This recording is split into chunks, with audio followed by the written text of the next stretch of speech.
Welcome back mga kalapatids, palipad tayo ng 2 ibon. Pinalipad ko si RC Chillbout kasi nga bukas may training na naman sila mga kalapatids. Ang bitaw sa linggo, Nueva Vizcaya pa rin mga kalapatids, medyo lumayo na. Alam ko nasa 200 kilometers mga kalapatids. Parang sa Bayumbong, Nueva Vizcaya. Kailan natin paliparin to para mabatak yung katawan niya. Ayan, kasama yung pares ng si Chillbout. Eto mga kalapatids, tumas yung lipad nila. Paikot-ikot lang yan dito mga kalapatids. Eto, magpakain na tayo. Ilagay na natin, papasok na yung 2 ibon natin. Mabilis pumasok yan mga kalapatids.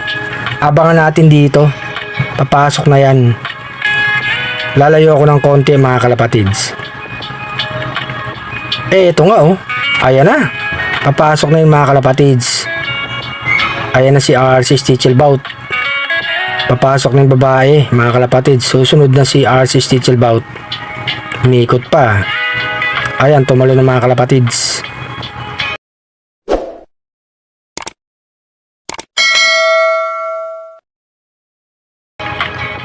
Tapos pakain na rin tayo ng stockbirds. Magutom na sila. Bigyan natin ng pangwala yung ibon. Si Padrino nanunuka pa yan. Tapos sa baba mga kalapatids, bigyan na rin natin. Ito sa gitna, 2 hen. Bigyan ko na mga kalapatids. Tapos itong isa, gutom na. Sa baba, bigyan ko na rin mga kalapatids si Black. Tapos ito si Dalubasa, ang lalaking ibon. Ito na pagkain mo, kumain ka na. Pasok ko na mga kalapatids. Ayan na. Ito naman din yung stockbirds natin mga kalapatids. Nanunuka pa.